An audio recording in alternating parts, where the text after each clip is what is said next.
China's communist leaders call it social credit, but what it really is social control. Imagine for a moment that you're at the airport and you're looking to buy a plane ticket from Beijing to Hong Kong, maybe, and you find out that you aren't allowed to buy a plane ticket because their social credit score has gone negative.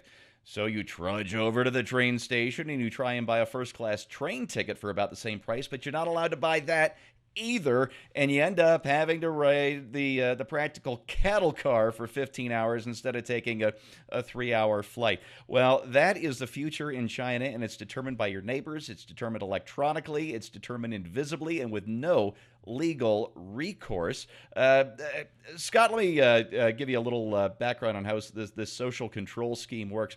Let's say your neighbor catches you smoking in a non-designated smoking area. He marks a little check on the app, and your social credit score goes down. Or let's say the state-owned telecom notices that you're spending too much time playing video games online.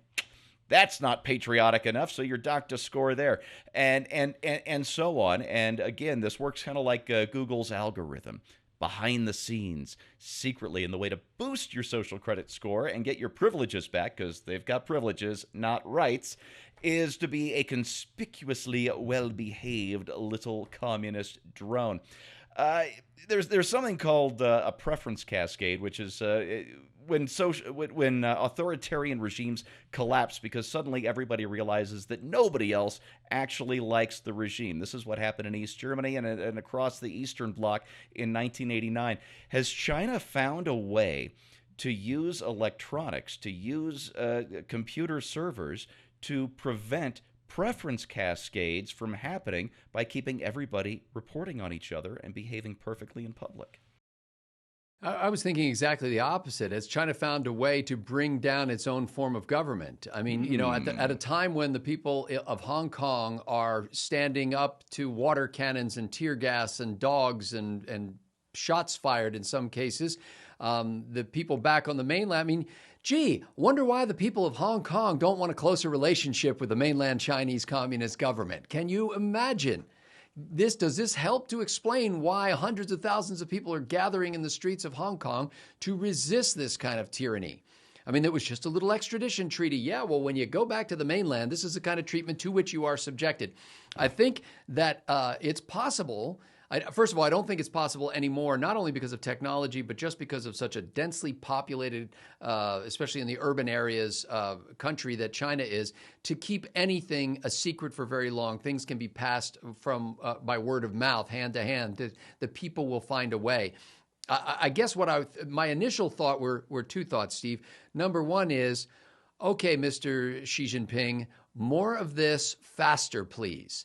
Do a lot more of it faster, because it is the death knell of your tyrannical system. And then the other part of me, it was, how many people in our own government are thinking, it would be a pretty good idea to keep an eye on people who are doing things like, drinking 32-ounce sodas, through plastic straws, for example. Ooh.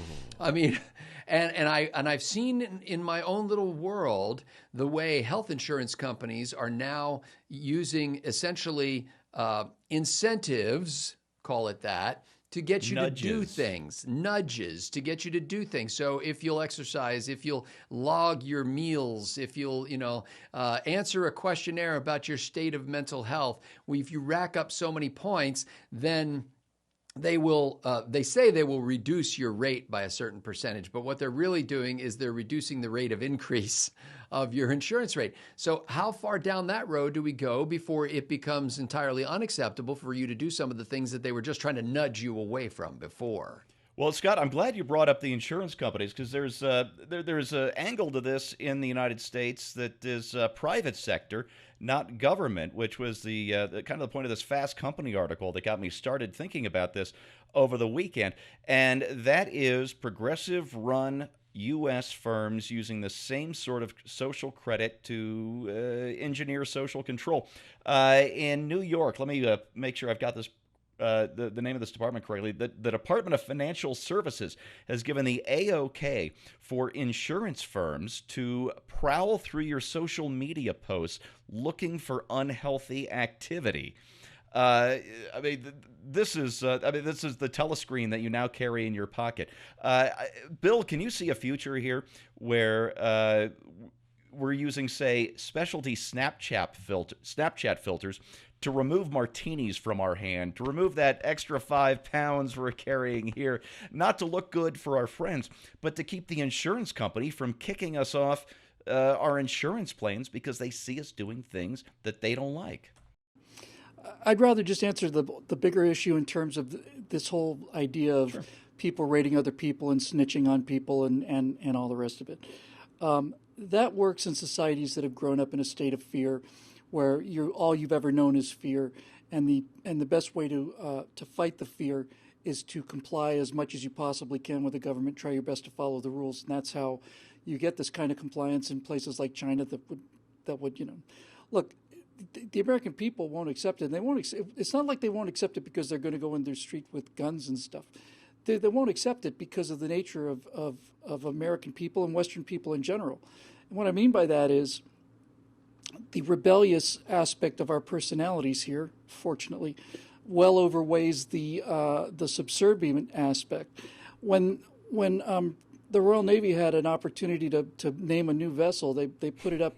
They said, we'll let the British people name a new vessel, and the winning vote by a wide margin was Bodie McBoatface. When Mountain Dew launched a new brand of apple flavored Mountain Dew, they had the internet name that too, and the number one choice for the new brand of Mountain Dew was Hitler did nothing wrong. So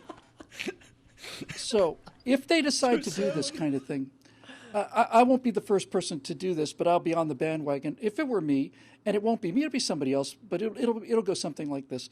If this kind of thing is ever instituted, somebody like me will come along and say, I am declaring now Project Absolute Zero.